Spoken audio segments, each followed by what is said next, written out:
Great. Thank you so much for that kind introduction. I will try as hard as I can to live up to it. And thank you to the audience members today. I'm very excited to be able to talk about some new paradigms, some new approaches to the treatment of this dreaded disease of venous thromboembolism. As was mentioned in the introduction, I've been an interventional cardiologist for over 20 years. I was on the front line taking care of patients up until quite recently, at which point I have transitioned to an industry role with Inari Medical. And some of that career journey, I think, reflects the revolution that's occurred in this disease state. As always, we like to start with a patient presentation here.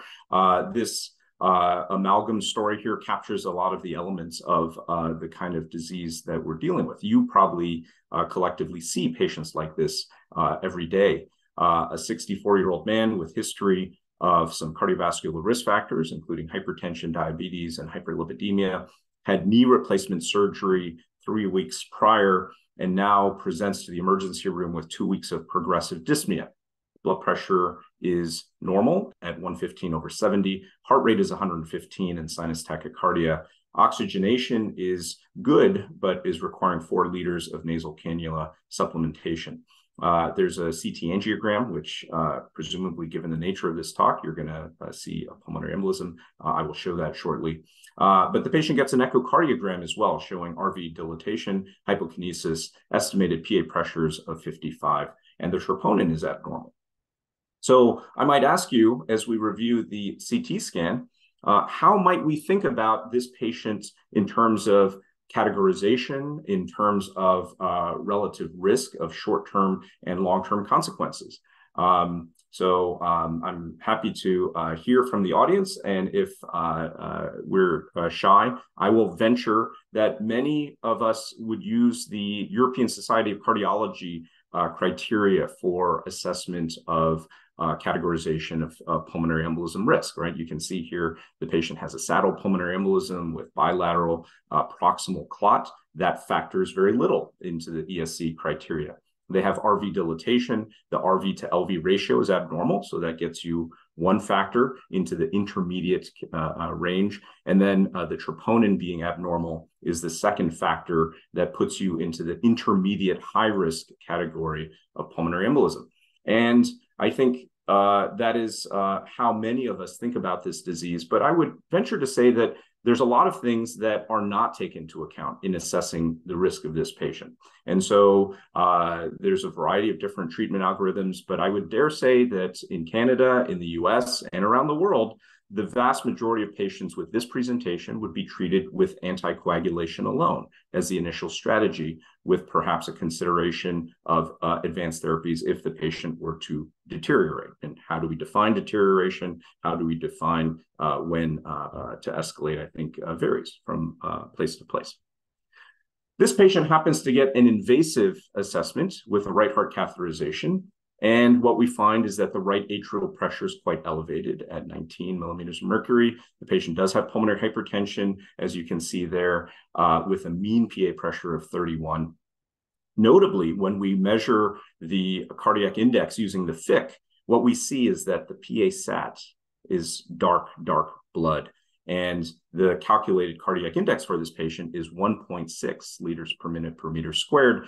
And I happen to toss in a lactate value, which is elevated as well. Does this change the thinking about how much risk this patient is under, right? If you looked at the initial presentation, the patient was normotensive, right? And that's really the trigger for when we start thinking about emergency therapies, advanced therapies, such as systemic thrombolysis for patients with acute pulmonary embolism, the so-called massive or high-risk features being a systolic blood pressure less than 90. This patient's blood pressure was not less than 90, but we see clear evidence that they're in cardiogenic shock with a reduced cardiac index. Compensatory mechanisms really maximized for this patient, and there's evidence of tissue hyperperfusion with an elevated lactate.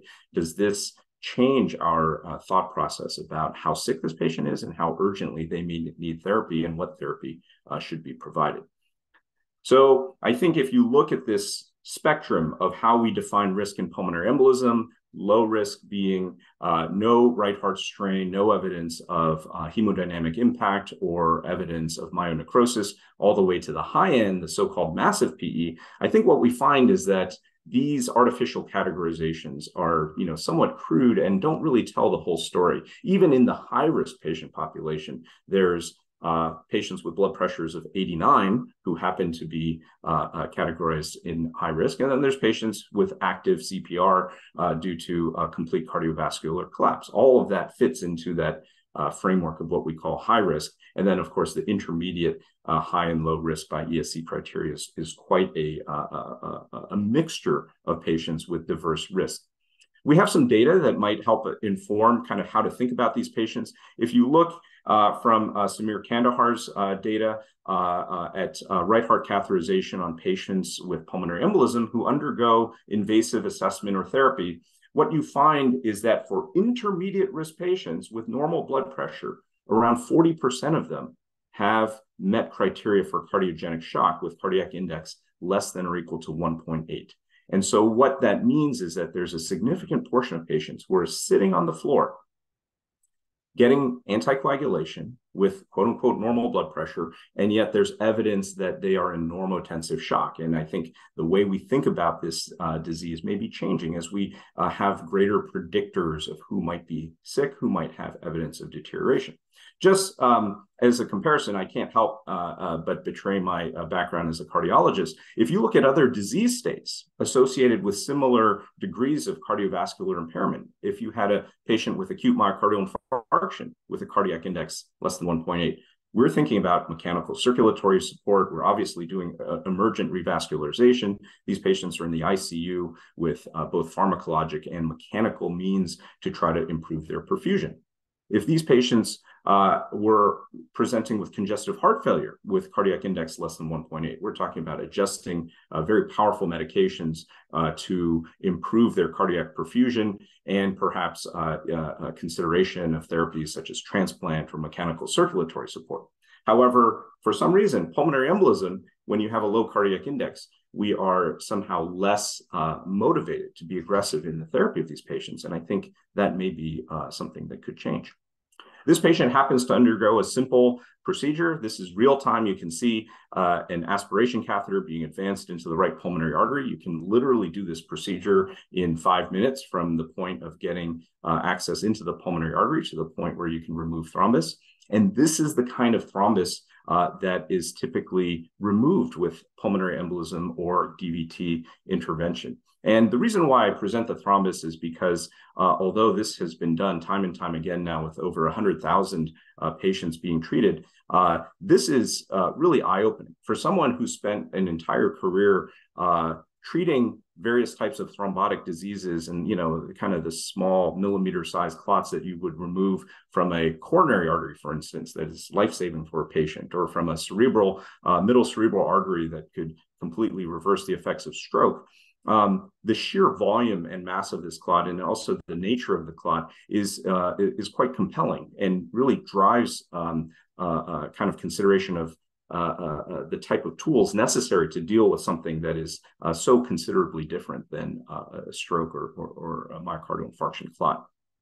The other thing that I think removing the clot has really informed us about is the heterogeneous nature of the thrombus. Before I started doing thrombectomy, my concept of what was going on in a pulmonary embolism really was more like this thrombus here. I don't know if you can see my pointer, but I'm pointing to a long thrombus that's very dark, very fibrinous. If I were to touch it, it has a consistency of jello. That is really the hallmark of acute thrombus. What was surprising to me and continues to surprise a lot of people who get into this space is that what we find routinely is that actually the clot is quite heterogeneous in nature, that a quote unquote acute pulmonary embolism, or for that matter, even an acute DVT, is oftentimes somewhat chronic by the time it presents. And therefore, the nature of the material we remove is some kind of mixture of both acute fibrin-rich clot as well as collagen-rich, more subacute or chronic thrombus.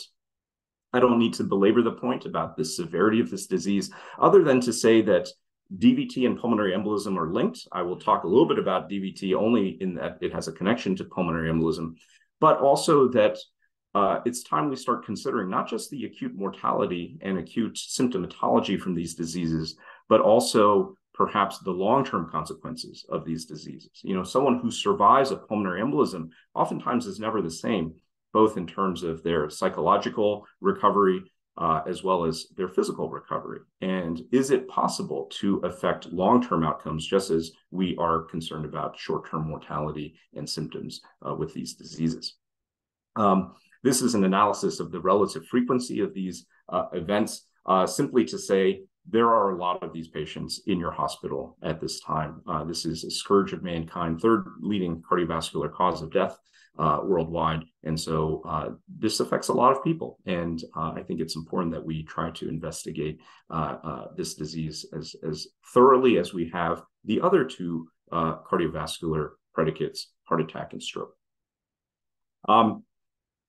I think the demonstration of the thrombus really sort of informs us as to what's really going on here. I think oftentimes people who have gotten into the vascular space and have tried to apply the learnings of arterial disease to venous disease have made the same mistake, which is, which is to say that they take the arterial predicates, small clots in high flow, high pressure vessels, vessels that taper, vessels that become acutely ischemic when they become occluded, and to assume that the veins are the same, I think, leads to some kinds of misconceptions, misunderstandings. Venous disease is very different.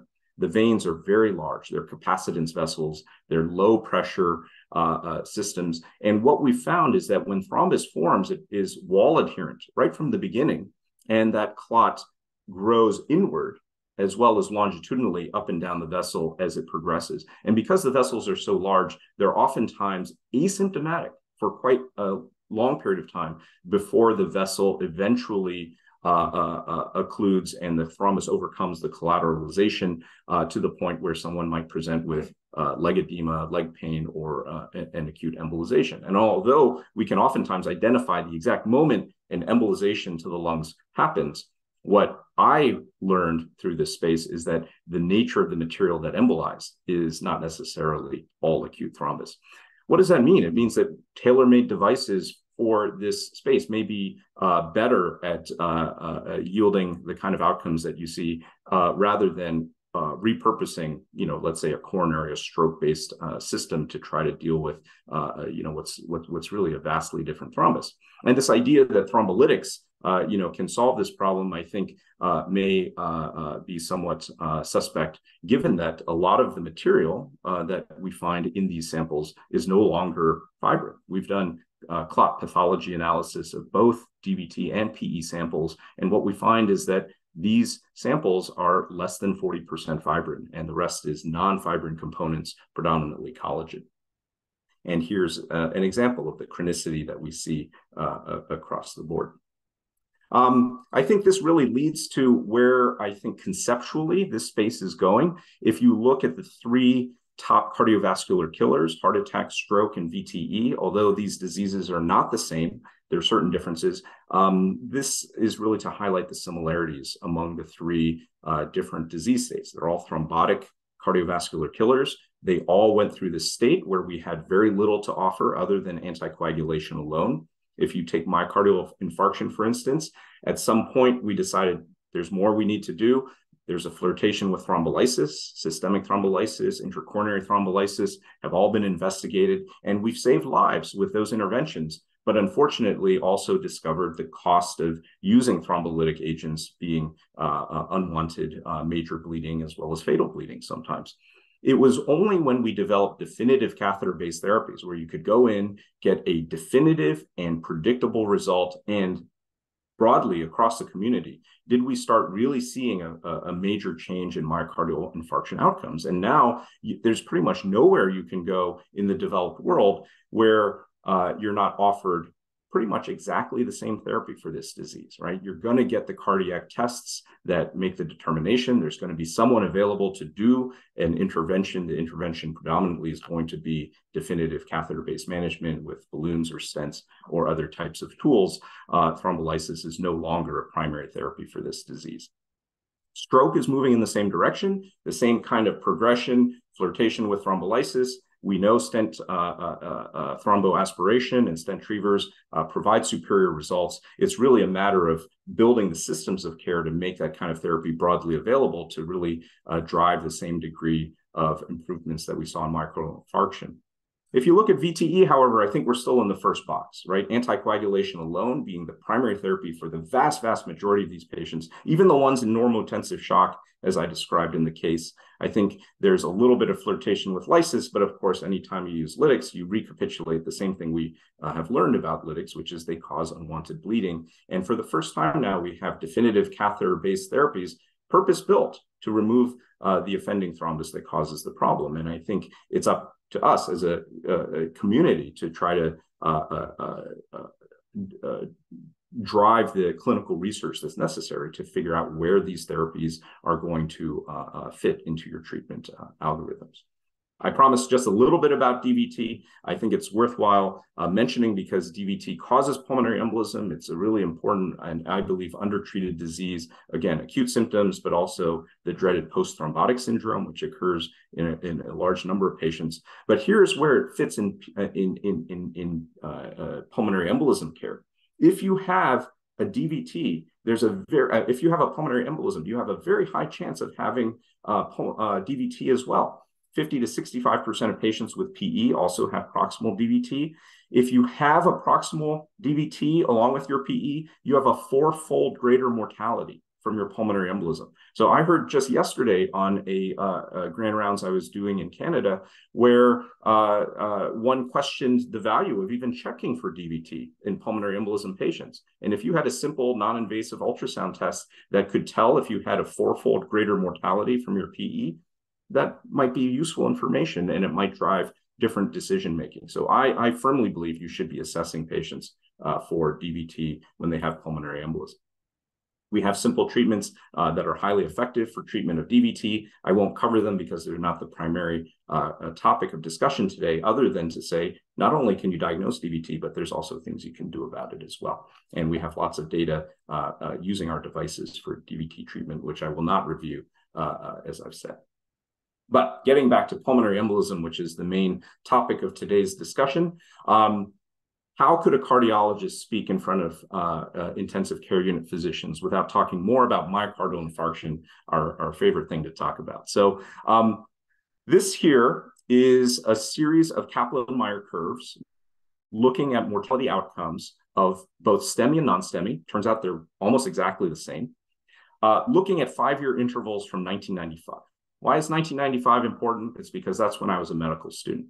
And as a medical student training at Man's Greatest Hospital in Boston, Massachusetts, I was told that myocardial infarction patients really are best treated conservatively with only a small portion of them that are candidates for intervention.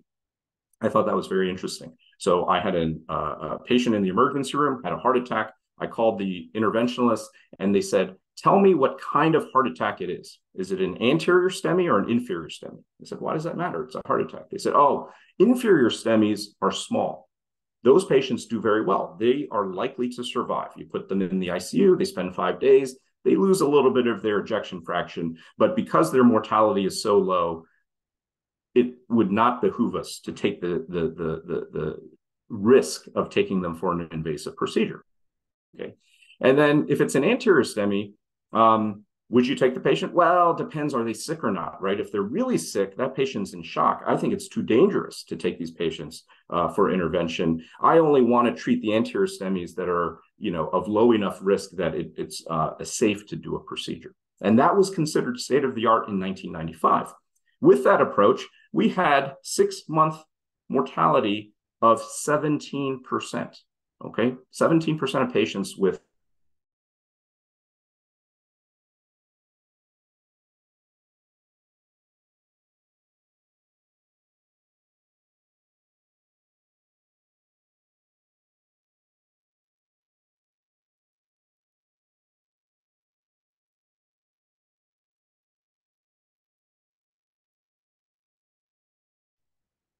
Paul, is everybody frozen? I wonder if it's just Dr. Two might give his internet a moment to reboot.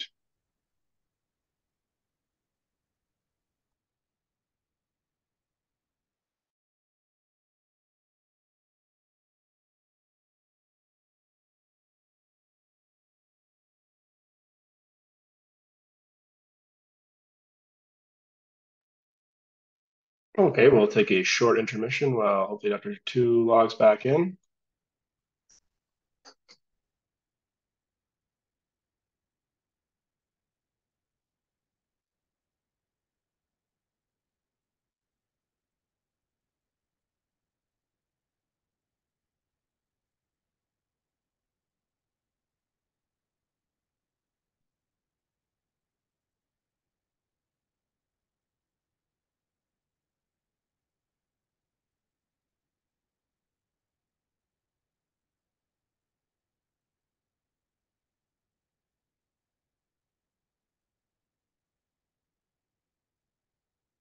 The plug on my internet. Yes, you broke the internet with that intensity. I love it. So We're still here. Whenever you're ready, I go ahead. will continue my discussion if that's okay. Please. So I was talking about the improvement in cardiovascular mortality for heart attack over the last 20 to 30 years.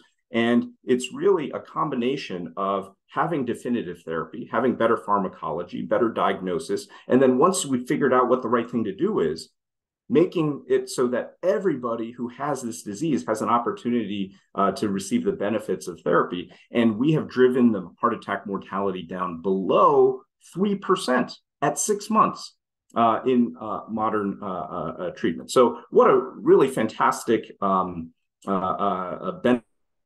cardiovascular professionals to provide to patients.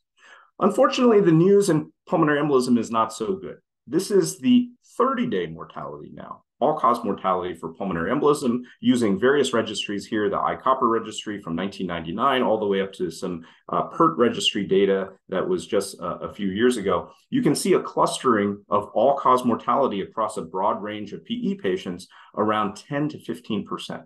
10 to 15% of patients with PE die at 30 days. And if you adjudicate PE-specific mortality as opposed to dying from their underlying disease state that might have contributed to their PE, it's still a huge proportion of the mortality is PE-specific. Not only that, but if you look at the mortality when it occurs, it tends to occur after discharge, but before the 30-day follow-up. What does that mean? It means that folks who are treating pulmonary embolism, who are involved in the initial treatment discussions, they don't see the patient mortality. They say, oh yeah, my patients all do fine. I treated in the emergency room. We decided on anticoagulation and they left the ER and they seemed to be fine. Or I treated them in the ICU. I anticoagulated them. They seemed to leave the ICU just fine.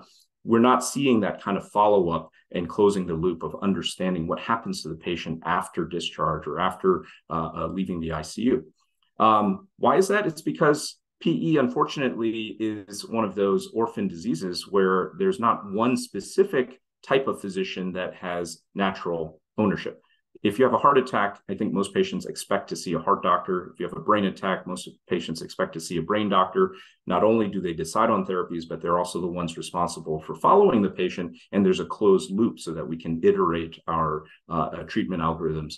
For pulmonary embolism, in most places, there's no such thing as a PE doctor. Sometimes it's the ER, sometimes it's the general surgeon, sometimes it's the OBGYN who caused the DVT or PE because of the surgery or the hormone therapy that they gave. Sometimes it's an ICU doctor. And then once the decision is made, do these patients have some kind of place where they follow up, where we can assess, did our treatment choices make sense, or do the algorithms need to be modified? I think here's an opportunity to improve the systems of care for these patients. And again, I've already talked about it, but it's not just the short-term outcomes. It's not just life or death, although life or death is the most important thing. The second most important thing is, are you living well? Can we improve the symptomatology of these patients?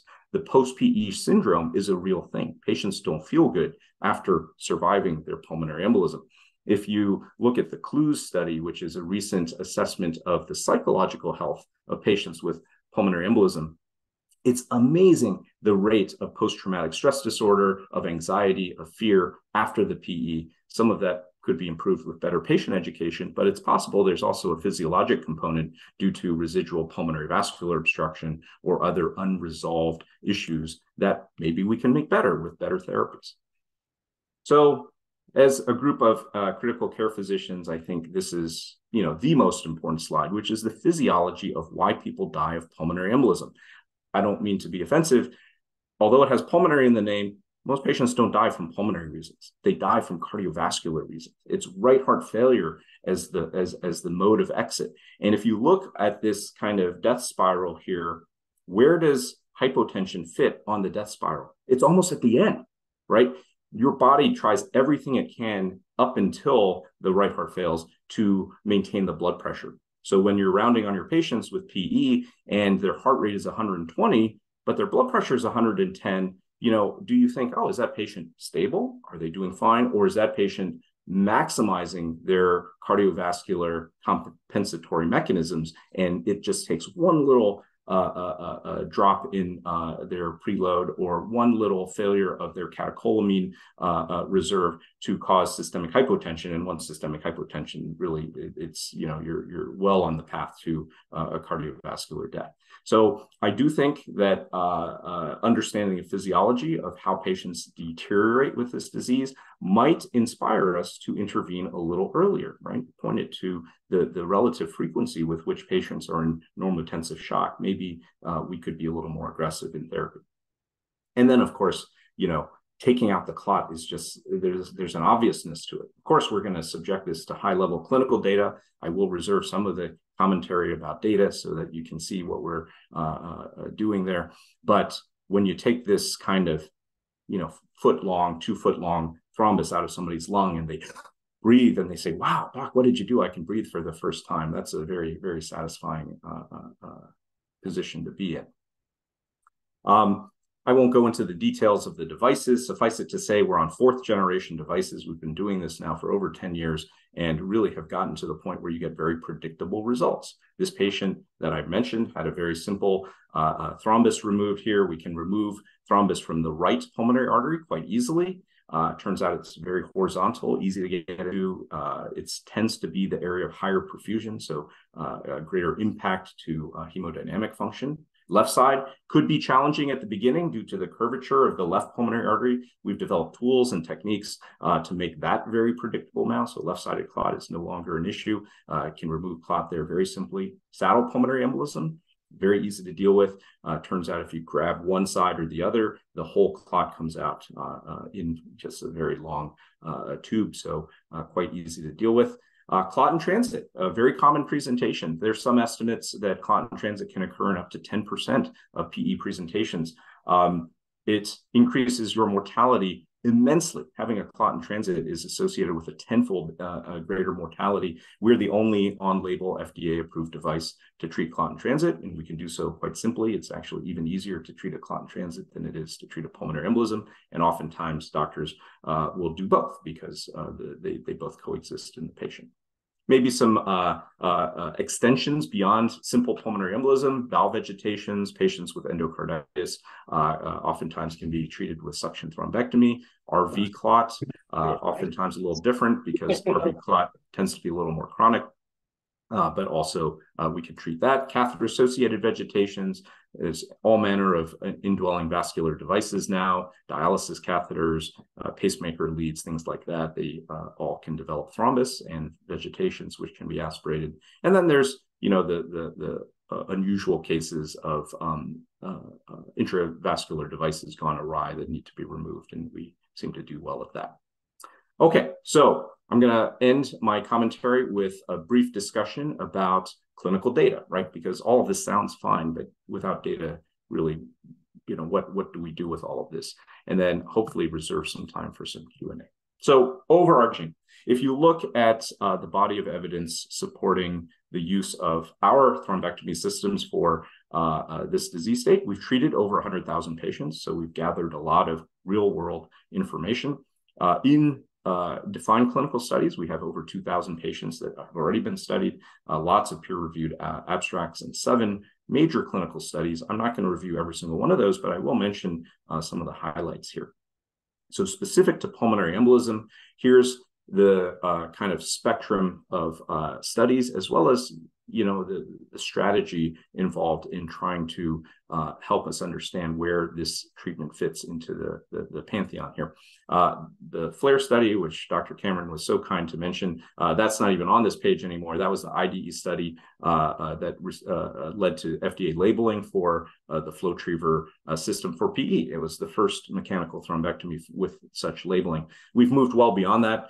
To the FLASH registry. The FLASH registry is 1,000 patients, 800 in the US, 200 patients being gathered outside the US, the largest ever prospective device study in pulmonary embolism.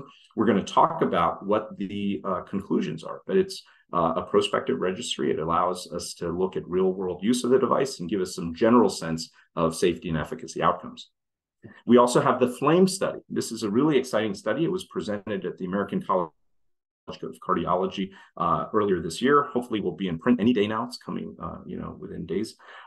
It's the largest ever prospective study of a device for high-risk pulmonary embolism. We know the ones with massive PE are the ones with the highest mortality. What can we say about that? And then we're involved in 2 ongoing randomized studies in PE. The first is Peerless, and then Peerless 2. So I'm going to talk about these studies in particular. Firstly, FLASH. FLASH, as I said, although it's a registry, it's a pretty exhaustive registry, lots of information gathered. This is data from the 800 US patient cohort.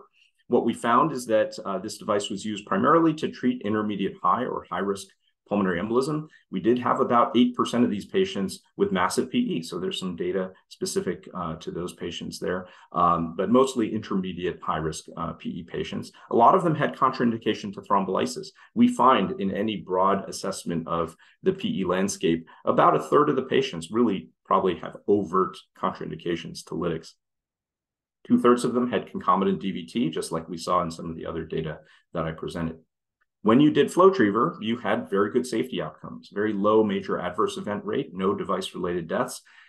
Tellingly, less than 1% all-cause mortality at 30 days. Now, again, this is just a registry. It's not a comparative study. It's not randomized, certainly. But remember the registry data I presented previously that kind of clustered around the 10 to 15% 30-day mortality with PE. Less than 1% means there's a chance we could be bending the mortality curve with this disease state when we take the thrombus out. We have physiologic data to give us reason to believe that the mechanism of action is because you relieve the right heart strain, right? We show an immediate decrease in the PA pressure. You show an immediate decrease in the tachycardia, which is the compensatory mechanism for shock. And you see an immediate increase in cardiac index. All of those are very, very positive signs.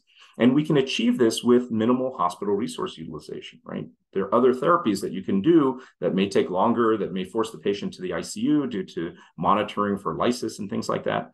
Many of our patients didn't need that at all. 63% of them needed no ICU stay after the procedure. Very few of them needed any kind of adjunctive therapy. This is a one and done kind of thing. And they spent 3 days in the hospital post-procedure, which varies significantly depending on the patient population and the local environment. But what we're seeing is medical management of PE taking about 5 to 7 days of hospitalization. Some other therapies drive ICU time and increased length of stay. Our therapy tends to be very short in the hospital.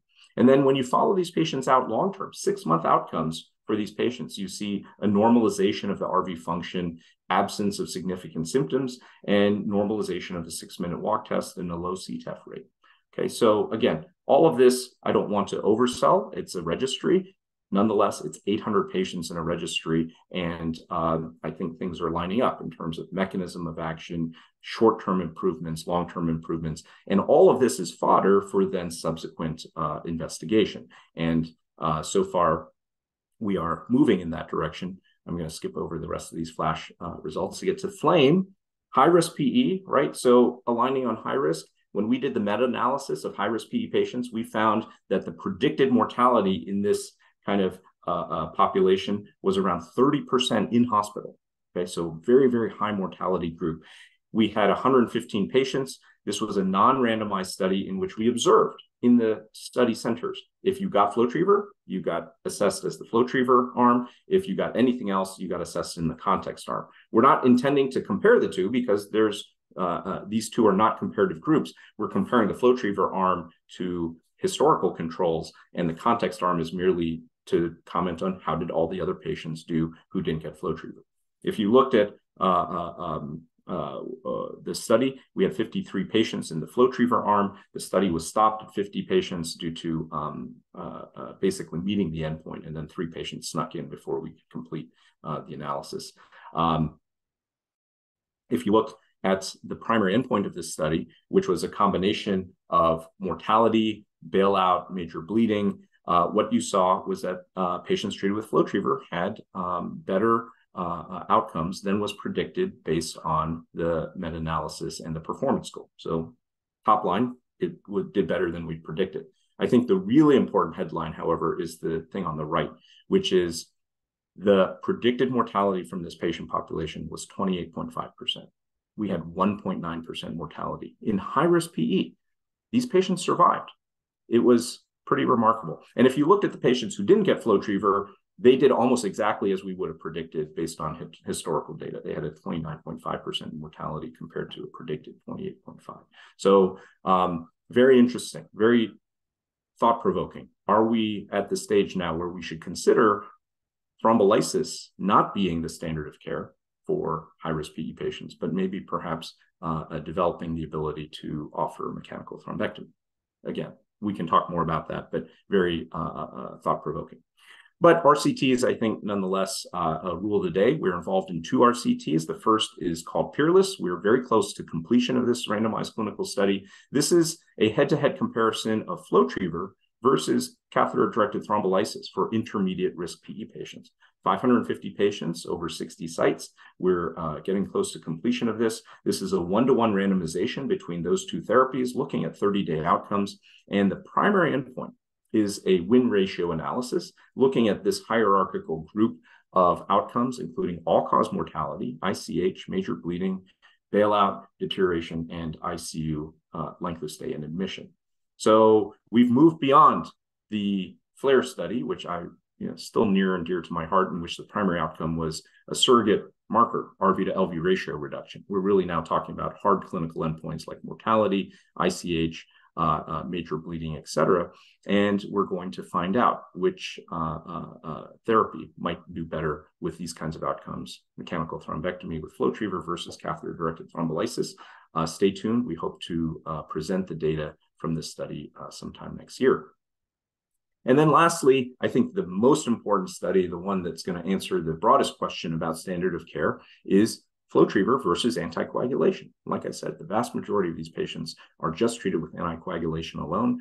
We think that we might be able to do better based on some of the registry data and some of the outcomes we've seen. We're going to look at 1,200 patients at 100 sites around the world, randomizing patients with intermediate risk PE to FlowTriever versus anticoagulation. The primary endpoint, again, a win ratio analysis, mortality, clinical deterioration, all-cause readmission, and dyspnea. So major patient-centric or hard clinical endpoints. And hopefully this is going to help really inform where we should be thinking about these therapies in our pantheon of treatments. So I'm going to conclude here by saying that, again, we've seen this before, right? This is not new. Cardiovascular diseases have undergone a very predictable evolution over time, from anticoagulation to flirtation with lysis to catheter-based therapies, which are definitive. It took a lot of innovation as well as a lot of hard work, randomized clinical studies, guideline recommendations, and then building systems of care to get where we were from heart attack when I was a medical student to heart attack today. Stroke is moving in the same direction. I think VTE definitely will follow the same pathway if the data drives us in a similar direction. And hopefully we can expedite things, learning the lessons that we have from other cardiovascular diseases in terms of opening our eyes to what I think is unfortunately underappreciated disease state still. So I just want to thank you for your attention. I am very excited to hear your commentary as well as any questions you might have. Thank you very much, Dr. Tu. Appreciate that very insightful and interesting walk through the disease and the therapies available. If folks have questions, they want to just maybe raise their hand or unmute themselves, I'd be happy to get that going. Yeah, Dr. Landau, do you want to go ahead?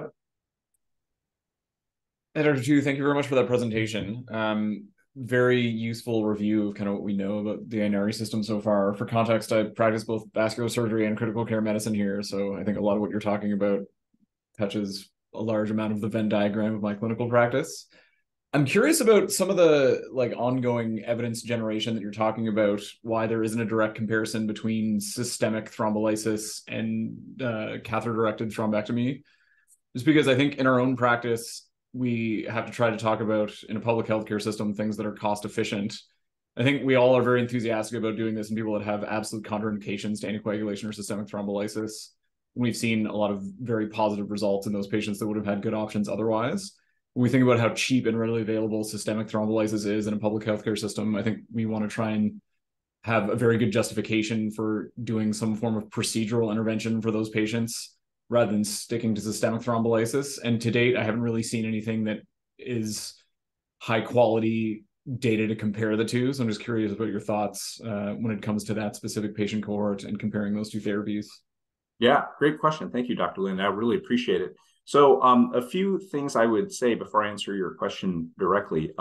So number one, systemic thrombolysis, at least in the US, is predominantly reserved for patients with high-risk pulmonary embolism, ones with a predicted mortality that's high enough to warrant the potential risk of bleeding with those therapies. Interestingly, when you look at who receives systemic thrombolysis, not just in the US, but European analysis is the same. Of the patients with high-risk PE who are candidates for systemic thrombolysis, they receive systemic thrombolysis less than 30% of the time. So although it's the class 1 recommended therapy for high-risk PE, there's some reluctance to actually deliver the therapy. Either there's some concern about the efficacy or the safety or the medical legal liability or whatever delivery systems of care. Patients who should get lytics don't get lytics 2/3 of the time.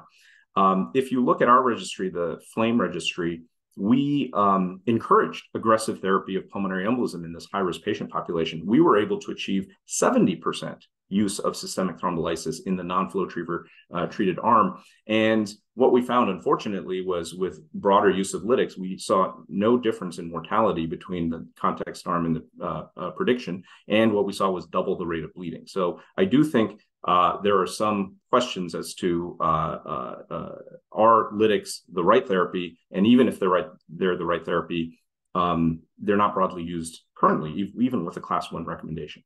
That being said, I think randomized data is going to be very necessary. We did the FLAME study in a non-randomized way, mostly because of the concerns that our investigators had from an ethical standpoint, taking patients who are in the throes of massive PE, patients who are oftentimes unable to consent or it's an emergency situation. And so the decision of the steering committee of the FLAME study was to go in a parallel observational arm as opposed trial design as opposed to a randomization. Now, there are investigators who have, based on the FLAME study, said, yes, we would like an RCT. We would like to conduct an RCT in high-risk PE patients, randomizing patients to lytics versus mechanical thrombectomy. And so I think there's a lot of interest in pursuing this further. Yeah, if anybody else has questions, please raise your hand or post the questions in here. I have a question also, Dr. Tu, just regards to barriers. You've seen this used at multiple institutions as sort of this is an evolving feature of our institution, hopefully. What are some common barriers that you've seen and how would you recommend we address those? Yeah, that's great. So I'll break the question down into two categories of barriers, right? One is the systemic barriers of how do we improve pulmonary embolism care in general. And then there's the barriers specific to mechanical thrombectomy. So firstly, I think to reiterate some of the points I made in the talk, I think there's in certain institutions, not a very clear pathway for patients with pulmonary embolism to be captured by a group of physicians who have a specific expertise or interest in the disease state, right?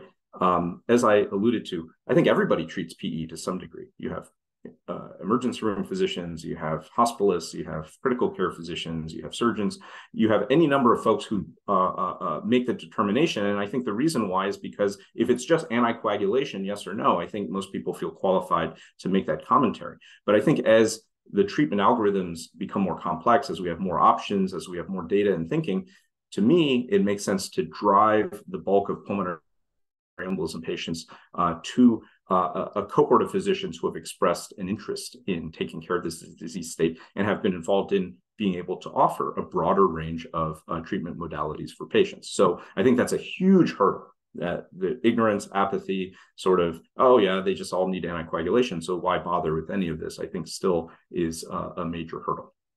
As far as the major hurdle for mechanical thrombectomy, it's new technology. It is new techniques, but they build and leverage, pretty common endovascular techniques, right? There's nothing complicated about this that requires a whole lot of special training or expertise that certain interventionalists have and others don't, right?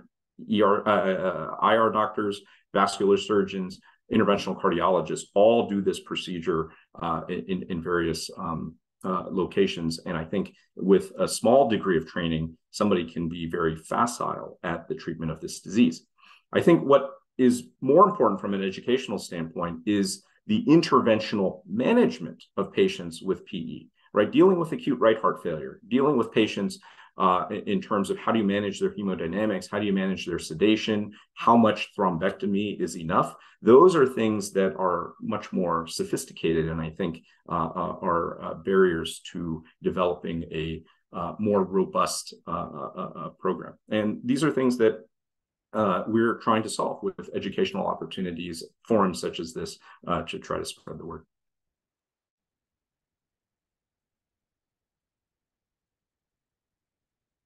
Okay. There's a question here which is more London related, so I'm not sure if one of the interventionalists can answer, but for patients who are not in the center who might benefit from thrombectomy, what is the best service dealing with interventional radiology? And I think this maybe speaks to your point specifically that it's in terms of ownership, who everybody shares in the management of these, but I'm not sure if anybody wants to comment on if a patient was a candidate for this. I know Dr. Late is here. I'm sure I pronounced that name incorrectly, but if folks are candidates for this therapy, what's the best mechanism of arranging it? Hi, Paul. Just to make sure I understand your question, you're asking if there's a patient at LHSC requiring this intervention, how to move forward? If they're outside LHSC and they, sure. So yeah. So these patients do come from different hospitals in the periphery, and usually if they reach IR specifically first, we always actually recommend circling back to one number to include ICU, right? Because this is not a procedure that we would do the case and send the patient back to their home hospital right away. So we would need ICU backup for sure, especially now that we're in the beginning. It would be interesting having the ICU backup even for eventual complications. So the best way is having on the same call IR, ICU, and thrombosis, because that's the core of our decision-making group right now. Thank you very much. That's very helpful. Any other questions? I had one other question, Dr. Tu. When I think about I think overall like procedural outcomes for a lot of other interventional procedures that we have discussions about, I think like the era of transfemoral carotid stenting and like the expert centers versus the general population results was always a bit of a discussion. Is there, I think, anything that you guys have reviewed internally about what the learning curve for this system looks like in terms of being able to achieve good results, I think, from like a complete or sort of sufficient thrombectomy perspective, as well as minimizing the complications? Because I think certainly that's part of something that we have to consider, is if we have sort of a gold standard to compare to, but also should we expect to achieve it right away, or should we wait until X number of cases before we, as an institution, have enough institutional memory that we're achieving the results that you're illustrating in the registry data? Yeah, what a great question. So I appreciate that very much, Dr. Landau. So a couple things to say about that. Firstly, if the question is about the technical learning curve, how many cases does an operator need to do to be considered proficient and to feel comfortable with the device? We are very precise about that. It's about 5 cases, and we've done significant analysis looking at outcomes and customer feedback to say when they feel comfortable. It's around 5 procedures. You can increase the breadth of the education by having more than one physician participate in a case, so double scrubbing can amplify that to some degree. I think there's a broader question here, though, that you bring up, Dr. Landau, which is, should we have centers of excellence? Should we be shipping patients from the periphery to a center so that there's expertise in the technology and expertise in patient care? I think early in the development of a thrombectomy program for pulmonary embolism, that's exactly the right thing, right? That you should concentrate the expertise in a smaller group of interventionalists, as well as a smaller group of non-interventionalists who are supportive of the program, because it's not just the procedure itself, right? It takes a group of individuals before, during, and after the procedure to optimize patient care. Interestingly, though, we've had enough experience in the US that once you get beyond that framework of needing to drive experience in centers, what we find is that, of course, pulmonary embolism occurs everywhere, right? There's lots of patients everywhere in the community. The vast, vast majority of patients get treated for their PE wherever they present. And what we find is that if we really want to affect things at a national level, at a public health level, that what we've discovered is that bringing the care to the patient in their institution is the next phase after you develop centers of excellence. So there's an evolution here, but early in your experience, 5 cases per operator to get comfortable, maybe more cases as you drive into more complex scenarios, complex anatomy, higher risk patients, mechanical circulatory support, et cetera, and then centers of excellence to build the team and build the expertise. And then eventually, maybe in Canada, we can talk about broadening to a broader population. Great, thanks very much. Appreciate it. Excellent. I don't see any other questions or hands up, so I'll just give one last call. If anybody wants to ask Dr. Tu anything or talk about the use of this technology in London. And barring any other comments, we'll close. Thank you so much for your time today, Dr. Tu. We appreciated learning about this technology and this disease, and hope to see this advance at our institution. So thank you, and have a great day, everybody. Thank you so much for your attention. Much appreciated.